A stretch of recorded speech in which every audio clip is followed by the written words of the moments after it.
Oops, wait lang. Huwag ka muna mag-scroll. Meron ka rin bang nararamdaman sa katawan mo? Sakit, mga bigla ang pangyayari sa buhay natin. Ako, ito yung aking balikat, medyo masakit.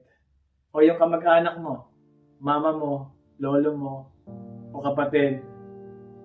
Tara, pray tayo. Lord, salamat God sa umagang ito, sa araw na ito.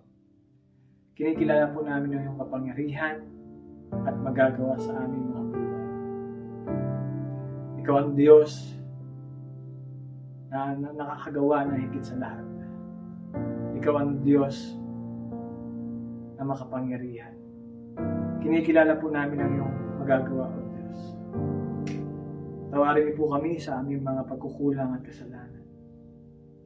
Tawarin niyo kami sa mga nagawa namin laban sa inyo. At Panginoon, may mga pagkakataon na may dumadapong sakit sa katawan namin.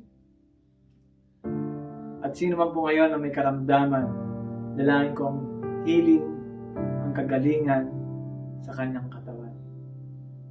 And I pray, Lord God, nawa po ang kapangyarihan mo ay dumaloy sa aming katawan. Pagalingin niyo po, Panginoon, ang mga nararamdaman namin ngayon.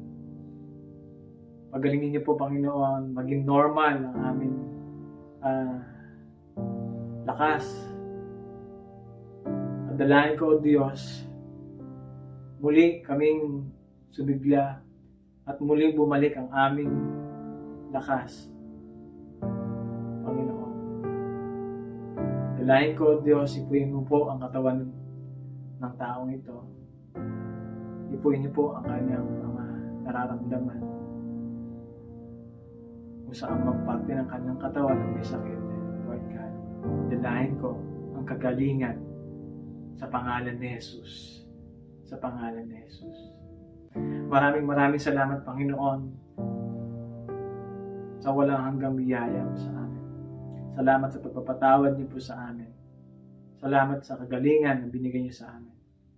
I pray, Lord, na sino man tao ngayon na may sakit, sino man po ito, I pray for healing. At ngayon pala, nagpapasalamat na po ako sa pangalan ni Jesus sa kagalingan na ibinigay niyo po sa tao. Maraming salamat sa pangalan ni Jesus. Amen. Thank you. Maraming salamat. Ingat and God bless.